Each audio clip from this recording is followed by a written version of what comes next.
Elige bien. Segunda vuelta. Hay una primera interrogante, José, que es esta del doctor Bustamante, digamos, estuvo envuelto en toda esta crítica y descalificación de la vacuna de Sinopharm, que según la Organización Mundial de la Salud sí funciona y funciona de manera bastante eficiente. ¿Cuál va a ser la posición? Sí. ¿Cuál es la posición de Fuerza Popular sobre el tema de la vacuna de Sinopharm y en general sobre las vacunas? Mira, nosotros somos totalmente conscientes y responsables, ¿no?, de entender que la vacuna de Sinopharm, de acuerdo al informe que ha puesto de manifiesto la Organización Mundial de la Salud, da cuenta de que sí funciona, es una vacuna muy segura. Desafortunadamente los datos que presentan en el informe han sido recogidos pues de estos 3 países, todavía no están incluidos los datos de Perú y de Argentina, pero tengo entendido que de acuerdo a lo último que acaba de comunicar el doctor Recuenco, quien dio cuenta de que ya están trayendo los lotes para vacunar a los participantes del ensayo que recibieron la cepa de Wuhan, que era la que realmente no servía y a la que hizo mención en su momento el doctor Bustamante como científico, ¿no?, y a título personal, por supuesto, y a los que recibieron placebo, que son 8.000 participantes, pues a ellos se les estaba ya vacunando con sus 2 dosis de Sinopharm. La vacuna de Sinopharm es una vacuna segura, es una vacuna que según datos del doctor Recuenco, porque todavía falta publicar el ensayo, que aún no ha sido publicado, para que puedan completar la información de la Organización Mundial de la Salud, la vacuna tiene un 72% de efectividad, que no es lo mismo que eficacia, Nicolás. Hay que entender que la efectividad es la vacuna en el campo real. La eficacia es en el ensayo clínico, en una población muy especial, y sí, frente a esto ha dado un 72%, pero también da cuenta el informe de la Organización Mundial de la Salud que esta vacuna tiene, este informe, esta información, esta data, ha sido tomada, por supuesto, en un momento en donde no incluían a las variantes, porque todavía no habían aparecido, son los datos que se recopilaron al inicio de la vacunación en estos países, población muy pequeñita, no ha mostrado pues data de personas adultas mayores ni con comorbilidades. Pero esto le ha permitido a la Organización Mundial de la Salud dar un respaldo para que esta vacuna sea usada sobre todo en países en donde el acceso a vacunas, y esa es la perversidad de la inequidad en salud, no ha sido suficientemente bueno. Entonces están tratando de ayudar a países muy, muy pobres del África subsahariana, del sudeste asiático, en donde todavía puedan quedar algunos remanentes, o países en conflicto, ¿no? Pero sí, falta todavía publicar la data del estudio de Cayetano, pero según tengo entendido, doctor, de acuerdo a lo que dijo el doctor Recuenco, es un 72% de efectividad, eso es bastante respetable, cómo no, por supuesto. Todavía hay un lote de 1 millón de vacunas de Sinopharm que están por llegar para completar a esta brecha de profesionales sanitarios que no han recibido vacuna. La preocupación que es absolutamente razonable de plantearse, es que estuviera a cargo del equipo de salud de Fuerza Popular una persona que hizo un juicio, en todo caso, prematuro, y que en un contexto de una pandemia resulta hasta irresponsable, ¿no es cierto? Es decir, esta vacuna no funciona cuando es la que le están poniendo a la gente, ¿no? Yo creo que en ese momento, claro, la gente puede pensar esto, Nicolás, y estoy totalmente de acuerdo. En un momento yo, cuando escuchaba estas declaraciones que el doctor Bustamante hizo como científico en ese momento, con los datos que se tenían en ese momento, pues sí, él hizo referencia a la cepa de Wuhan, que es la que ha demostrado pues que realmente no funciona, ¿no? Pero se refería también a la de Beijing, declaración irresponsable. Sí, con datos preliminares, que fue también lo que presentó la doctora Coralit García en su momento, pero ya los estudios están bastante bien avanzados. En el campo de la investigación científica, Nicolás, tú puedes dar las opiniones que tú vayas teniendo conforme vayan publicándose la data, ¿sí? Pueden ir cambiando hacia el final del estudio, ¿no? Tú sabes que las cosas y los procesos se evalúan por los resultados. Entonces, sí, en un momento podría haber parecido pues que esta vacuna no daba crédito, sobre todo, Nicolás, porque cuando en el Perú se decide comprar la vacuna de Sinopharm, ni siquiera en China estaba licenciada, ¿no? Recién le han dado la autorización al 31 de diciembre del 2020, y ya en el Perú habían llegado las negociaciones, e incluso habían llegado las vacunas, las 3.200 dosis de vacunas, en las cuales hasta ahora no se dice mucho, y claro, todos los médicos, los infectólogos de aquel momento y en ese momento pues tenían mucho escepticismo hasta que ha salido este informe de la Organización Mundial de la Salud que puntualiza que esta vacuna en diciembre recién del 2020 fue autorizada en China. Entonces, claro, ya, digamos, esto podría parecer así, dejemos ese pero hay que tema, entenderlo en su contexto. Claro, que fue un incidente, digamos, lamentable, pero ¿cuál va a ser la política de Fuerza Popular con respecto al tema de la crisis sanitaria? Porque tenemos 3 asuntos claves: la vacuna, el oxígeno, o hasta 4, ¿no es cierto? La capacidad de resistencia de los hospitales con camas de hospitalización y UCIs, y el gran problema del nivel primario de atención. O sea, ¿cuál es la estrategia de Fuerza Popular para enfrentar la pandemia? Me preguntaron eso ayer y me dijeran, por orden de importancia, doctor, ¿por dónde comenzar? Cualquiera puede ser importante, ¿no? Sin desmerecer. Yo creo que lo más importante en la estrategia es el primer nivel de atención, ¿no? Establecer un primer nivel de atención que no es la atención primaria de salud. El primer nivel de atención es una estrategia conjunta de recurso humano, de infraestructura, de capacidad de atención, porque solamente fortaleciendo el primer nivel de atención podemos descongestionar los hospitales, que según un artículo de Gestión hoy día en la mañana estaba viendo, las condiciones hospitalarias de deterioro han pasado del 51 al 95% de los hospitales. Es decir, los hospitales no solamente están colapsados, sino que además están en condiciones muy, muy precarias, 95% de ellos. Las unidades de cuidado intensivo, que es algo que a todo el mundo le preocupa, ¿no es cierto? Tenemos un déficit de camas, pero una cama de cuidados intensivos pues no es solamente una cama con 4 patas y un colchón, es cama con un equipo médico, con enfermeras, laboratorio, medicamentos, monitores, bombas de infusión, fuente de oxígeno, y todo eso es carente. Entonces hay un plan de gobierno que por la pandemia ha tenido que ser estructurado en función a eso, y me imagino que eso le ha pasado a todos los países en el mundo que han estado en una campaña electoral, que han tenido que ocupar gran parte de su plan en mitigar, ¿no?, los primeros, mitigar urgentemente lo que es la pandemia y el golpe que la pandemia nos está generando. Es que el 14% del PBI es lo que nos ha costado a los peruanos. Eso es una barbaridad de plata, ¿no es cierto? Y sobre esa base es que tenemos que tener cosas urgentísimas. Y creo yo, lo más urgente, aunque parezca mentira, es estructurar, reformular y repotenciar y fortalecer el primer nivel de atención. Consultas médicas, telemedicina, consultas virtuales, acceso oportuno, suplir de oxígeno a la población. No puede ser posible pues que había una ley que requería que solamente el oxígeno fuera 99% de pureza y solamente dos personas jurídicas, 2 empresas tenían ese control. Esto tiene que cambiar y ha ido cambiando, por supuesto. Y en tanto se fortalezca ese primer nivel de atención, ¿no?, sobre todo apostando a tecnologías de conectividad como telemedicina en aquellas zonas en donde no sea posible tener un nivel de atención primaria de calidad, porque los centros de salud necesitamos aproximadamente 600 millones de dólares. José, pero eso supone una tremenda inyección de dinero. O sea, nosotros hemos hecho... Sí, para eso hay... Es más, te digo, José, nosotros hemos tratado acá en Exitosa este tema del primer nivel de atención desde hace años. O sea, y lo hacíamos a partir de la crisis en las emergencias de los hospitales. Y fue la crisis en las emergencias la que nos llevó directamente al primer nivel de atención. Porque tú encontrabas en las emergencias de los hospitales amontonada gente con infarto, derrames cerebrales, junto con gente que tenía una diarrea o se había torcido el tobillo.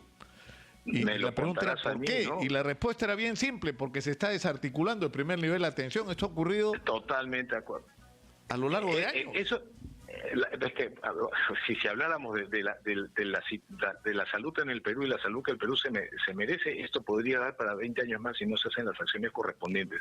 Nicolás, en el Perú las cuestiones no tienen que ver con la cantidad de dinero que tengas, sino cómo lo gestiones.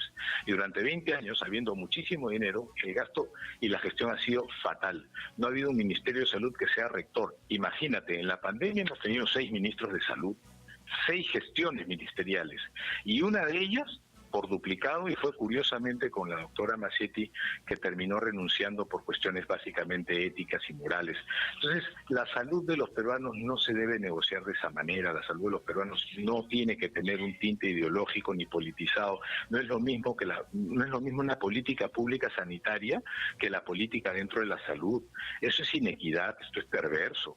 La política pública sanitaria tiene que estar poniendo al paciente, al peruano, al ciudadano en el centro de la política. Entonces, no hemos fortalecido, no solamente no lo hemos fortalecido, esta inyección de dinero es factible porque hay capacidad no solamente de gestionar los fondos, gestionar el financiamiento, el plan económico que busca reactivar la economía tan urgentemente como mitigar la pandemia, porque de eso va a depender también la mitigación de la pandemia, es lo suficientemente fuerte, potente. Tenemos capacidad de endeudamiento, no debemos aumentar los impuestos, eso sería terrible. La gente no tiene plata y va a pasar lo que pasa en Colombia, pues no habiendo dinero, que suben los impuestos, es como en Chile suben el precio del metro y revienta la ciudad. Pero estamos fregados, Nicolás, perdóname el francés.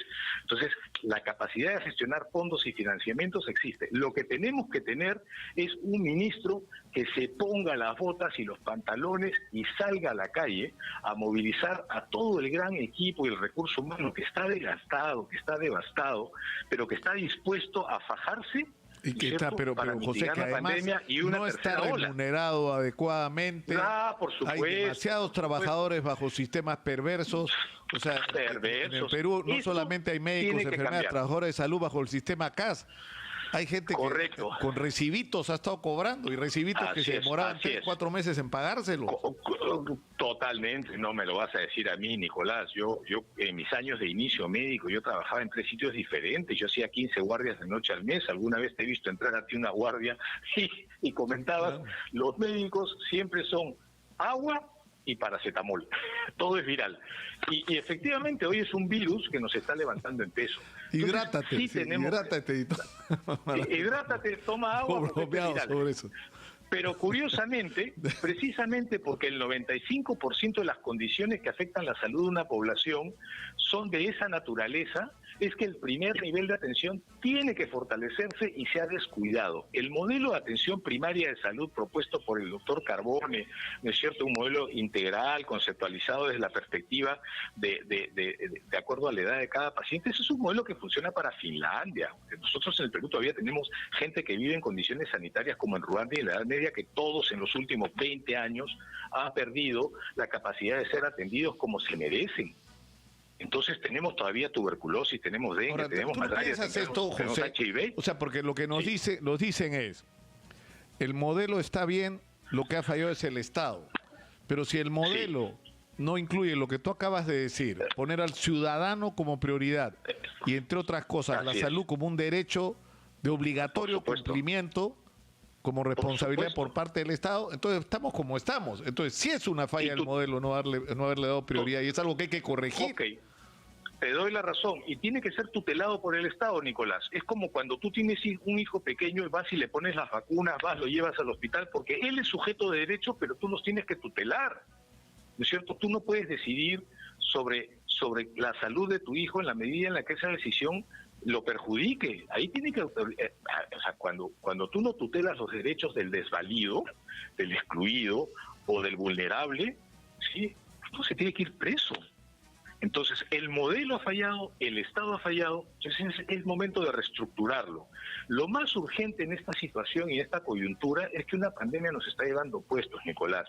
Vidas humanas, cientos de miles de personas han fallecido. Las pruebas moleculares, que son es la única herramienta para poder mapear y distribuir la carga de enfermedad en diferentes zonas. No hay vigilancia genómica. Todo el mundo habla de la variante india, que es muy contagiosa, la variante brasilera. Las variantes ingresaron en diciembre probablemente en el norte del país, y estoy seguro que ningún infectólogo te va a poder asegurar a ciencia cierta si fue la brasilera o la del Reino Unido, porque no hacemos vigilancia genómica, que es un pilar fundamental, no solamente para poder dar información y hacer vacunas contra las variantes, no, porque ya ahorita están ensayando una tercera dosis de vacunas que ya se están poniendo en todo el mundo, porque probablemente puedan aparecer más variantes, y esto podría jugarnos en contra de una tercera ola, que Dios mediante mediante, espero que aparezca dentro de muchísimos meses, porque si aparece ahorita en julio, por ejemplo, en donde el abastecimiento de vacunas va a caer, porque de acuerdo a lo que ha presentado el ministro Ugarte hace unos días en el ministerio, hay abastecimiento en mayo, abastecimiento en junio, pero ahí saltan a septiembre para que empiecen a llegar desde octubre las otras vacunas de Pfizer, va a llegar 1 millón de dosis de AstraZeneca, entonces tenemos vacíos. Hasta el 31 de julio es responsabilidad del doctor Óscar Ugarte abastecer y colocar las vacunas. Estamos a un ritmo muy lento, 25.000 dosis al día no es suficiente. Tampoco se puede poner 1 millón de dosis, porque si tú tuvieras la capacidad de poner 1 millón de dosis, estaríamos por encima de Estados Unidos y Israel. Ahora, y pero eso ya, digamos, ese es el tema de la vacuna, pero en el caso del oxígeno, bueno, hemos vivido una situación dramática cuando existe la Ley General de Salud y el manejo de situaciones de epidemia, donde literalmente dice que el Estado, es decir, en este caso el Ministerio de Salud, tiene derecho a recurrir a todos los recursos públicos y privados que sean necesarios de ser usados para enfrentar la pandemia. Si el oxígeno es un recurso básico, ¿por qué diablos el Ministerio de Salud no toma el control de las plantas de oxígeno? Y se acabó la especulación. Y se le paga el justiprecio por lo que se use, y cuando termine la pandemia se le devuelve las plantas. Te digo más, Nicolás, ¿ya? Tú acabas de decir algo que es sumamente importante. En una situación de emergencia sanitaria, la palabra del ministro es lectio divina, es ley, ¿correcto? Si en una situación de emergencia sanitaria tú necesitas comprar, adquirir un medicamento, insumo, lo que fuera, no tienes que recurrir a negociaciones con otras instancias de la gobernanza. Automáticamente levantas el teléfono. El ministro de Salud, el ministerio no tiene ni siquiera que tomar el control ni de hospitales ni de plantas. Lo único que tiene que hacer es ordenar y se ejecuta. Si hay que traer oxígeno, se trae. Si hay que comprar oxígeno, se compra. Si hay que instalarlo, se instala. Entonces, y después te puedes sentar ya con calma cuando hayas arreglado todo. Esto es como cuando tu hijo se enferma, no tiene seguro y tiene solamente pues plata para pedir prestada, no te importa y te endeudas y le salvas la vida a tu hijo. Para eso no necesitas ir a robarle la plata a tu vecino, y por último vas y pones tus zapatos de garantía para que tu hijo se cure. Es la misma situación. No tienes que tomar control de nada, tienes que ejecutar tu autoridad ministerial. Eso se llama rectoría. Entonces, si el modelo falla, si la gestión falla, no esperemos mejores resultados, porque seríamos tontos esperando mejores resultados haciendo las mismas cosas. Ahora, nos decía Rodrigo Parra, que es un analista de datos y que sigue día a día la evolución de la pandemia, dos cosas que son bien importantes, ¿no? Uno, que hay una baja, o sea, están muriendo alrededor de 300 personas al día según las cifras oficiales, digamos, ¿no? De los registros oficiales, y venimos de prácticamente 400, lo cual es una señal esperanzadora, pero estamos amenazados con lo que amenaza al mundo entero, que es la tercera ola. Es decir, lo que él decía es que no nos puede pasar lo que nos pasó entre la primera y la segunda, que como terminaba la primera ola, entonces se enchufó personal contratado, se deshabilitó incluso en algunos lugares estos hospitales de campaña, y nos agarró la segunda ola otra vez con los pantalones abajo. ¿No te parece que eso es perverso? ¿No te parece que eso tiene que ver con un enfoque equivocado y distorsionado del manejo de la salud y la vida de cientos de miles de personas? Para mí lo es. Entonces, han tenido un año. Mira, cuando comienza la pandemia, Nicolás, en marzo 2020, ¿cierto? La primera medida fue sacar a los niños de la escuela, que había generado un gran problema, porque muchos, muy por el contrario, a lo que la gente piensa, que los niños están devastados por el tema del internet y que no se están moviendo, están engordando. En el Perú hay un montón de niños en áreas excluidas en los últimos 20 años, gente muy pobre, muy vulnerable, cuyos niños han dejado de tomar desayuno y de almorzar, cosa que hacían en sus colegios, y el abastecimiento de alimentos a ellos no ha llegado. Estas pobres criaturas no solamente se han desnutrido, porque hay una suerte de desnutrición silenciosa, hambre oculto le llamo yo, ¿no? Que tú ves al niño que parece perfectamente bien, crece bien, pero cuando de repente analizas unas variables como hierro, anemia, ¿no? Que ha aumentado, te das cuenta de que hay un hambre oculto porque han dejado de comer. Y así como los niños, los adultos. Entonces, han habido enfermedades desatendidas, gestión de vacunas, los niños han quedado sin sus calendarios de vacunación. Y en ese momento que han tenido toda la oportunidad, porque plata ha habido, Nicolás, el Perú tiene el Perú es el país de la región con mayor capacidad de endeudamiento. O sea, en el Infocorp mundial, para que la gente lo entienda, ¿no? Al Perú le prestarían plata al toque, porque tenemos potencia, tenemos recursos y solamente hay que gestionarlo bien. Hay que gestionarlo bien. El Perú es un país perverso para la formalidad. La gente cree que el informal es un tipo que le quiere sacar la vuelta al sistema. El informal quiere ser formal, pero el sistema no se lo permite y esa informalidad recae en el sector salud. ¿Por qué? Porque la mayoría de asegurados de nuestro país están dentro de la cobertura del SIS. Y es gente informal que gana dinero pero que no se puede formalizar, por lo tanto no puede contribuir a la salud. ¿Por qué es perverso? Porque no hay fondos que garanticen las coberturas de atención de estas personas. Y todo el mundo tiene que gastar del bolsillo. Y ahora en COVID, la gente pobre ha tenido que hipotecar su casa para poder tratar de salvarle la vida a un familiar. Y si no, enterrarlo.